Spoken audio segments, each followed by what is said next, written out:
ನಮಸ್ತೆ, ಪ್ರೇಮಲೋಕ ಚಾನಲ್ಗೆ ಸ್ವಾಗತ. ನನ್ನ ವಿಡಿಯೋ ನಿಮಗೆ ಇಷ್ಟವಾಗಿದ್ದರೆ ಇಂತಹ ಇನ್ನಷ್ಟು ವಿಡಿಯೋಗಳಿಗಾಗಿ ನನ್ನ ಚಾನಲ್ನ ಸಬ್ಸ್ಕ್ರೈಬ್ ಮಾಡ್ಕೊಳ್ಳಿ ಮತ್ತು ಶೇರ್ ಮಾಡಿ ಮತ್ತು ಲೈಕ್ ಮಾಡಿ. ಬನ್ನಿ, ಇವತ್ತು ಮನೆಯಲ್ಲೇ ನಾವು ಮಾವಿನ ಹಣ್ಣಿನ ಪೌಡ್ರ್ ಹೇಗೆ ಮಾಡೋದು ಅಂತ ನೋಡೋಣ.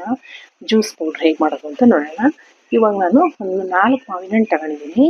4 ಮಾವಿನ ಹಣ್ಣನ್ನು ನೀಟಾಗಿ ತೊಳೆದು ಅದನ್ನೆಲ್ಲ ಹೆಚ್ಚಿ ಒಳಗಡೆ ನಾನು ಸಿಪ್ಪೆ ಎಲ್ಲ ತೆಗೆದು ಹಣ್ಣಿನ ತಿಳಲು ಮಾತ್ರ ತಕ್ಕಂತ ಇದ್ದೀನಿ. ಎಲ್ಲ ನೀಟಾಗಿ ಫಸ್ಟ್ ಹಣ್ಣು ತೆಗೆದ್ಬಿಡೋಣ ನಾವು.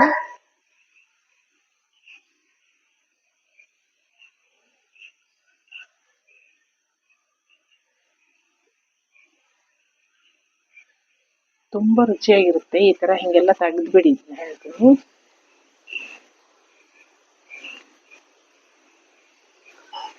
ಇವಾಗ ನಾನು ಏನು ತೆಗೆದಿದ್ದೆ ಎಲ್ಲ ಹಣ್ಣನ್ನು ಕೂಡ ಒಂದು ಮಿಕ್ಸಿ ಜಾರಿಗೆ ಹಾಕಂತ ಇದ್ದೀನಿ.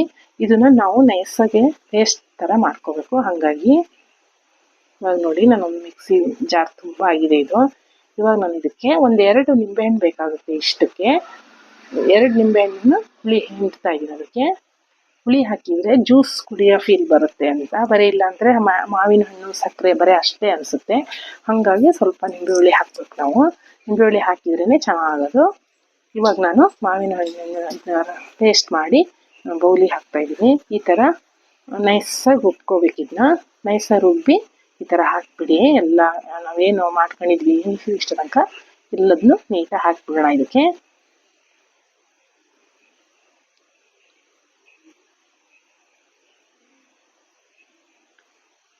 ಇಷ್ಟು ನೈಸ್ ಆಗಬೇಕು ನೋಡಿ. ಇದಕ್ಕೆ ನಾನು ಇವಾಗ ಇದಕ್ಕೆ 2 ಬೌಲಷ್ಟು ಸಕ್ಕರೆ ಹಾಕ್ತಾ ಇದ್ದೀನಿ ನೋಡಿ. ಸ್ವೀಟು ಬೇಕಾಗುತ್ತೆ. ಇದು ಇಷ್ಟೇ ಸಕ್ಕರೆ ಸಾಕಾಗಲ್ಲ. ಆಮೇಲೆ ನೆಕ್ಸ್ಟ್ ನಾವು ಜ್ಯೂಸ್ ಮಾಡ್ಕೊಂಡಷ್ಟೊತ್ತಿಗೆ ಮತ್ತೆ ಹಾಕೋಣ. ಹಾಗಾಗಿ ಇವಾಗ ಇಷ್ಟು ತೋರಿಸ್ತಾ ಇದ್ದೀನಿ. ಇದನ್ನು ನಾವು ನೀಟಾಗಿ ಮಿಕ್ಸ್ ಮಾಡಿಬಿಡಬೇಕು. ಸಕ್ಕರೆ ಎಲ್ಲೂ ನಮಗೆ ಅದು ಕಾಣಬಾರ್ದು. ಆಮೇಲೆ ಇದು ಮಿಕ್ಸ್ ಆಗುತ್ತೆ ಚೆನ್ನಾಗಿ. ನೀಟಾಗೆಲ್ಲ ಮಿಕ್ಸ್ ಮಾಡಿಬಿಡಿ. ನೋಡಿದರೆ ತಿನ್ನಬೇಕು ಅನಿಸುತ್ತೆ ನೋಡಿ. ಎಷ್ಟು ಚೆನ್ನಾಗಿ ಬರುತ್ತೆ ಅಂದರೆ ನನಗೂ ಗೊತ್ತಿರಲಿಲ್ಲ ಇಷ್ಟು ಚೆನ್ನಾಗಿ ಬರುತ್ತೆ ಅಂತ. ನಾನು ಒಂದ್ಸರಿ ಟ್ರೈ ಮಾಡಿದರೆ ಹೇಳ್ತಾ ಇದ್ದೀನಿ. ನಾನು ಟ್ರೈ ಮಾಡಿ ಹೇಳ್ತಾ ಇದ್ದೀನಿ ನಾನು. ಈ ಥರ 4 ತಟ್ಟೆಗಳಿಗೆ ಹಾಕಿಬಿಡಿ. ಇದನ್ನ 4 ತಟ್ಟೆ ಸರಿ ಆಗುತ್ತೆ ನನಗೆ. ಹಂಗೆ 4 ತಟ್ಟೆ ಇಟ್ಕೊಂಡು ನಾನು ಈ ಥರ ಎಲ್ಲ ನೀಟಾಗಿ ಹಾಕಿ ಎಲ್ಲ ಬಿಸಿಲಿಗೆ ಒಣಗಿಸ್ಬಿಡೋಣ ಇದನ್ನ. ಇದನ್ನೊಂದು 4 ದಿವಸ ಬಿಸಿಲಿಗೆ ಒಣಗಿಸ್ಬೇಕು. ಹಾಗಾಗಿ ಈ ಥರ ಎಲ್ಲ ಬಿಸಿಲಿಗೆ ಒಣಗಿಸಿದ್ಮೇಲೆ ನೋಡಿ ಈ ಥರ ಆರಿರುತ್ತೆ. ಇದು 4 ದಿವಸ ಆದಮೇಲೆ ಇವಾಗ ನಾನು ಇದನ್ನ ಸ್ವಲ್ಪ ಪೀಸ್ ಮಾಡ್ಕೊಂಡಿದ್ದೀನಿ. ಯಾಕಂದರೆ ಬೇಗ ಒಣಗಲಿ ಅಂತ ನಾನು ಪೀಸ್ ಮಾಡ್ಕೊಂಡಿದ್ದೀನಿ. ಈ ಥರ ನಾನು ಒಂದು ಚುಂಚಿಗೆ ಸಹಾಯದಿಂದ ಎಲ್ಲ ನೀಟಾಗಿ ಎತ್ತಾ ಇದ್ದೀನಿ. ಅದು ನೋಡೋಕ್ಕೆ ಕಲರ್ಫುಲ್ಲಾಗಿರುತ್ತೆ. ಇದು ಚೆನ್ನಾಗಿ ಬರುತ್ತೆ. ಏನೋ ಬೇರೆ ಕಲರ್ ಹಾಕಿದೀವ ಅಂದ್ಕೋಬೇಕು. ಏನು ಕಲರ್ ಹಾಕಿಲ್ಲ. ಅಷ್ಟು ಚೆನ್ನಾಗಿ ಕಾಣ್ತಾ ಇರ್ತದೆ ಇದು. ಈ ಥರ ಆಗಿರುತ್ತೆ ಎತ್ತಿದ್ರೆ ಎಲ್ಲ. ಇದನ್ನು ಮತ್ತೆ 3 ದಿವಸ ಒಣಗಿಸ್ಬೇಕು ನಾವು ಬಿಸಿಲಿಗೆ. ಈ ಥರ ಒಣಸಿದ ಮೇಲೆ ಬಿಸಿಲಿಗೆ ಒಣಸಿದ್ರೆ ಬೇಗ ಒಣಗುತ್ತೆ ಇದು ಚೆನ್ನಾಗೆ. ಈ ಥರ ಫುಲ್ಲು ಡ್ರೈ ಆಗಬೇಕು ಇದು. ಇವಾಗ ಕಾಣ್ತಾ ಇದೆಯಾ? ಇವಾಗ ಈ ಥರ ಫುಲ್ಲು ಡ್ರೈ ಆಗಬೇಕು ಇದು. ಇವಾಗ ಮತ್ತು ಕೈಯಲ್ಲಿ ಮುಟ್ಟಿದರೆ ಕಣ ಶಬ್ದ ಬರ್ಬೇಕು. ಅಷ್ಟು ಡ್ರೈ ಆಗ್ಬೇಕು ಇದು. ಇವಾಗ ನೋಡ್ರಿ ಕಟ್ ಆಗ್ಬೇಕು. ಈ ಥರ ಪೌಡ್ರ್ ಥರ ಹಾಕ್ಬೇಕದು.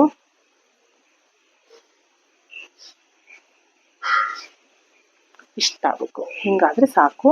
ಇವಾಗ ನಾವು ಇದನ್ನ ಮಿಕ್ಸಿ ಮಾಡಿಬಿಡೋಣ. ಮಿಕ್ಸಿ ಮಾಡಿ ಪೌಡ್ರ್ ಮಾಡ್ಕೋಬೇಕು. ಹಾಗಾಗಿ ನೋಡಿ ಇದನ್ನು ಮಿಕ್ಸಿ ಮಾಡಿಬಿಡೋಣ. ಇವಾಗ ಮಿಕ್ಸಿ ಮಾಡಿ ಪೌಡ್ರ್ ತೋರಿಸ್ತೀನಿ ನೋಡ್ರಿ ನಾನು. ಈ ಥರ ನೈಸ್ ಪೌಡ್ರ್ ಆಗಬೇಕು. ನಾವೇನು ಈಗೆಲ್ಲ ಮಾಡಿಟ್ಕೊಂಡಿದ್ವಲ್ಲ ಒಣಸಿದ್ವಲ್ಲ ಅದನ್ನು ಅಷ್ಟನ್ನು ಕೂಡ ಮಿಕ್ಸಿ ಮಾಡಿ ಪೌಡ್ರ್ ಮಾಡಿ ತೋರಿಸ್ತಾ ಇದ್ದೀನಿ ನಾನು. ನೋಡಿ ಈ ಥರ ಪೌಡ್ರ್ ಅದು. ಈ ಥರ ಮನೆಯಲ್ಲೇ ಮಾಡಿಟ್ಕೊಳ್ಳೋದ್ರಿಂದ ನಾವು ಅಂಗಡಿಯಿಂದ ತಗೊಬಂದು ಮ್ಯಾಂಗೋ ಜ್ಯೂಸ್ ಕುಡಿಯೋ ಅಂತ ಇದು ಬರಲ್ಲ. ಇದು ಬೇಸಿಗೆ ಟೈಮಲ್ಲೆಲ್ಲ ತುಂಬ ಚೆನ್ನಾಗಾಗುತ್ತೆ. ಬೇಸಿಗೆಯಲ್ಲಿ ಬಿಸಿಲಲ್ಲಿ ಬಂದ ತಕ್ಷಣ ನಾವು ತಣ್ಣಗೆ ಏನಾದ್ರು ಕುಡಿಬೇಕು ಅನ್ನಿಸ್ತಿರುತ್ತಲ್ಲ, ಅದೇ ಥರ ನಿಂಬೆಹಣ್ಣಿನ ಜ್ಯೂಸು ಮ್ಯಾಂಗೋ ಜ್ಯೂಸು ಹಿಂಗೆಲ್ಲ ಕುಡಿತೀವಲ್ಲ ಆ ಥರ ಅನಿಸುತ್ತೆ ಇದು. ಮನೆಯಲ್ಲೇ ಮಾಡಿಟ್ಕೊಳ್ಳೋದ್ರಿಂದ ತುಂಬ ರುಚಿಯಾಗೂ ಇರುತ್ತೆ ಇದು. ಈ ಥರ ಮಾಡಿ ಇಟ್ಕೊಂಡು ನಾವು ಇದಕ್ಕೊಂದು ಐಷ್ಟು ಉಪ್ಪು ಹಾಕ್ಕೊಂಡು ನೀರು ಹಾಕೊಂಡು ತುಂಬ ರುಚಿ ಇರುತ್ತೆ ಅಂತ ಇವಾಗ ಹಿಂಗೆ ಮನೇಲಿ ಮಾಡಿ ಇಟ್ಕೊತಾ ಇದ್ದೀವಿ ನಾವು. ನೋಡಿ ಈ ಥರ ಇಲ್ಲೊಂದು ಲೋಟಲ್ಲಿ ಮಾಡಿ ತೋರಿಸ್ತಿದ್ದೀನಿ ಇವಾಗ ನಾನು. ಈ ಥರ 1 ಲೋಟ ನೀರಿಗೆ 1 ಸ್ಪೂನ್ ಹಾಕೊಂಡ್ರೆ ಸಾಕಾಗುತ್ತೆ ಇದು. ನಮಗೆ ಇದಕ್ಕೊಂದು ಸ್ವಲ್ಪ ಸಕ್ಕರೆ ಕಡಿಮೆ ಅನಿಸುತ್ತೆ. ಯಾಕಂದರೆ ಸ್ವಲ್ಪ ನಾವು ಸಕ್ಕರೆ ಪ್ರಮಾಣ ಕಡಿಮೆ ಹಾಕಿದ್ವಲ್ಲ, ಹಾಗಾಗಿ ಇಲ್ಲೊಂದು ಸ್ಪೂನ್ ಸಕ್ಕರೆ ಹಾಕೊಂಡ್ರೆ ಕರೆಕ್ಟ್ ಆಗುತ್ತೆ. ಈ ಥರ ಹಾಕಿ ನೀಟಾಗೆಲ್ಲ ಮಿಕ್ಸ್ ಮಾಡಿಬಿಡಿ. ಇದು ನೀಟಾಗಿ ಮಿಕ್ಸ್ ಮಾಡಿ ಎತ್ತೊಯ್ಬಿಟ್ರೆ ಒಳ್ಳೆ ಜ್ಯೂಸು ರೆಡಿಯಾಗಿರುತ್ತೆ. ಮನೆಯಲ್ಲೇ ಮಾವಿನ ಹಣ್ಣು ಇಲ್ಲದ ಕೂಡ ನಾವು ಮಾವಿನ ಹಣ್ಣಿನ ಜ್ಯೂಸು, ಮಾವಿನ ಹಣ್ಣಿನ ಸವಿಬೋದು ಅಂತ. ಎಷ್ಟು ಚೆನ್ನಾಗಿರುತ್ತೆ ಅಂದರೆ ತುಂಬ ಇಷ್ಟು ಚೆನ್ನಾಗಿ ಬರುತ್ತಾ ಅಂತ ನಾನೇ ಅಂದ್ಕೊಂಡಿರಲ್ಲ, ಅಷ್ಟು ಚೆನ್ನಾಗಿ ಬರ್ತಿದ್ದು. ಹಾಗಾಗಿ ನೀವು ಒಂದ್ಸಲಿ ಇದನ್ನ ಮನೇಲಿ ಮಾಡಿ ನೋಡಿ, ತುಂಬ ರುಚಿ ಇರುತ್ತೆ ಇದನ್ನ. ಹಾಗಾಗಿ ಇವಾಗ ನಾನು ಏನು ಮಾಡ್ತೀನಿ, ಆ ಪೌಡ್ರನ್ನೆಲ್ಲ ನಾನು ಒಂದು ಗಾಜಿನ ಭರಣಿಗೆ ಹಾಕಿ ನೀಟಾಗೆಲ್ಲ ತುಂಬಿಡೋಣ ಅಂತ. ಯಾಕಂದರೆ ಇದು ಒಂದು ವರ್ಷಗಟ್ಟಲೆ ಬರುತ್ತೆ. ಹಾಗಾಗಿ ಒಂದು ದಿವಸಕ್ಕೆ ಏನು ಖಾಲಿ ಆಗಲ್ಲ. ನಾವು ಅಷ್ಟು ಮಾಡ್ಕೊಂಡಿದ್ದು ತುಂಬ ದಿನ ಬರುತ್ತೆ ಇದು. ಹಾಗಾಗಿ ಎಲ್ಲ ಪೌಡ್ರನ್ನು ಕೂಡ ನಾನು ನೀಟಾಗಿ ಗಾಜಿನ ಭರಣಿಗೆ ತುಂಬಿಡ್ತಾ ಇದ್ದೀನಿ ನಾನು ಇವಾಗ. ಇದನ್ನ ಹೆಂಗೆ ಅಂದರೆ ನೀಟಾಗಿ ತುಂಬಿಟ್ಬಿಟ್ರೆ ಮುಚ್ಚಳ ಚೆನ್ನಾಗಿ ಹಾಕಿ ಒಂದು 6 ತಿಂಗ್ಳುಗಟ್ಟಲೆ ಹೊರಗಡೆ ಇಟ್ಟರು ಏನೂ ಆಗಲ್ಲ. ಒಂದು ವರ್ಷಗಟ್ಟಲೆ ಇಡ್ಬೋದು. ತುಂಬ ರುಚಿಯಾಗಿರುತ್ತೆ. ನೀವು ಒಮ್ಮೆ ಮಾಡಿ